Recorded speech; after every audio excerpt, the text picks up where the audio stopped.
O Ministério da Fazenda anunciou nesta semana a retomada da cobrança de impostos federais sobre os combustíveis. Sobre isso, nós vamos conversar ao vivo com o José Sérgio Gabrielli, que é ex-presidente da Petrobras. Presidente, muito bem-vindo, obrigado pela sua presença. Bem-vindo, obrigado você, Jairo. Maravilha, a Basília Rodrigues também estará conosco nessa entrevista. Para começar o nosso bate-papo, para compensar essa reoneração parcial dos combustíveis, a medida provisória do governo prevê a cobrança de um imposto de exportação sobre o petróleo cru para repor essa perda de receita. Na sua opinião, foi uma decisão acertada do governo? Eu acho que sim, eu acho que o Brasil tem hoje um volume de exportações de petróleo cru muito grande. Isso decorre essencialmente da incapacidade de nossas refinarias de processarem mais petróleo no Brasil. E porque elas já estão quase em capacidade plena, o que significa que nós estamos com uma potencial crise de fornecimento doméstico pela incapacidade da nossa refinaria de produzir o combustível suficiente, e os preços do petróleo estão subindo.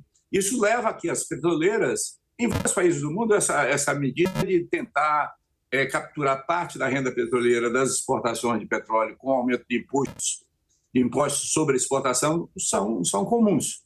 Então, eu acho que foi correta a decisão do governo de tentar tributar a exportação de petróleo cru, sim. Basília. Obrigada, Jairo. Gabriele, obrigada pela entrevista, a sua disponibilidade neste sábado. Eu queria saber da sua perspectiva sobre o preço dos combustíveis nos postos, né? Então, para a gente, consumidor, o que importa mesmo.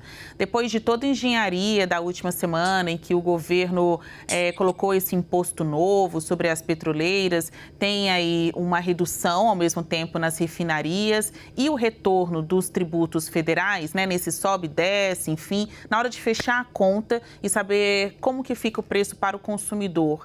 O senhor, que já foi presidente da Petrobras, acha que em curto prazo o preço vai ficar do jeito que está, reduzir ou subir? Há uma percepção de que o preço da gasolina e o preço dos combustíveis nos postos, eles sobem de elevador, mas descem muito devagar de escada, né? Ou sobem de avião e descem muito devagar com um paraquedas enorme. O fato é que não dá para você prever exatamente qual vai ser o impacto final da combinação de um aumento da oneração dos impostos federais com a redução dos preços nas refinarias.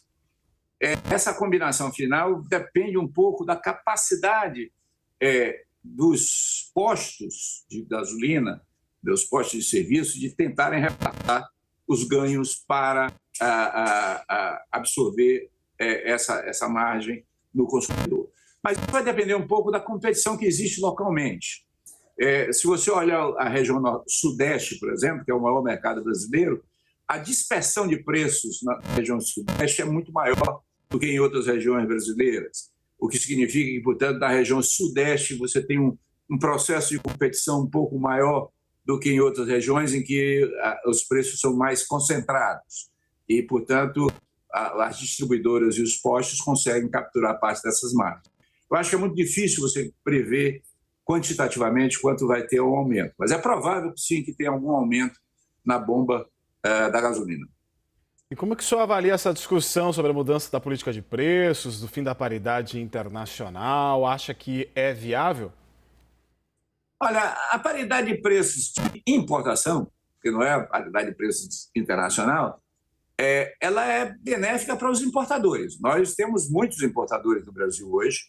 Evidentemente que a importação é concentrada principalmente nas grandes distribuidoras, mas a paridade de preços garante a lucratividade do importador.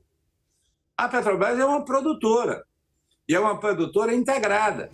Ela produz gasolina, ela produz diesel, ela produz QAV integradamente, que ela também produz o petróleo cru que ela usa nas suas refinarias. Então, você tem que levar em conta o custo de produção do petróleo, o custo do refino, para chegar à venda a partir das refinarias.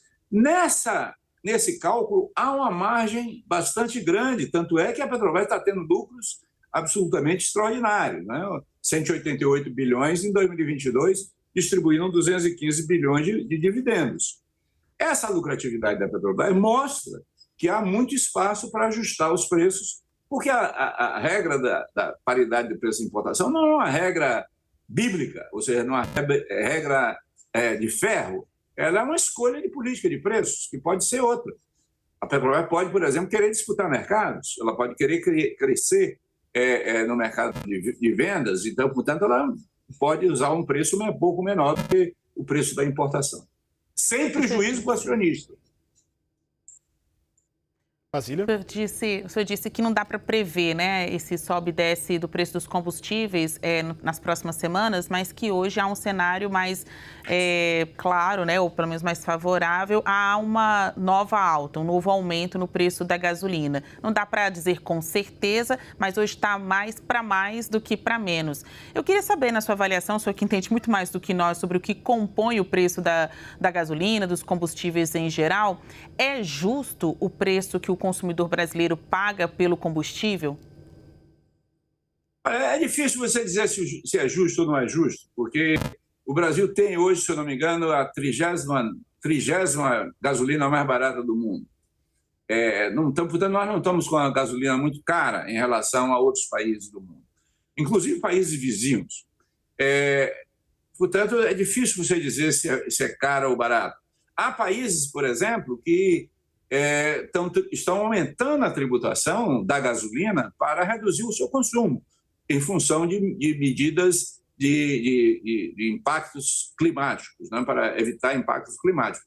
Outros países acabam tendo que segurar um pouco o aumento dos preços em função digamos, da renda doméstica, da renda das famílias, para segurar um pouco as condições de vida da sua população mais pobre. Então, é difícil responder se é justo ou não. O que eu posso afirmar nesse momento é que, provavelmente, nós teremos um aumento. Quanto, eu não sei dizer. Nós conversamos com o ex-presidente da Petrobras, José Sérgio Gabrielli. Muito obrigado pela sua entrevista.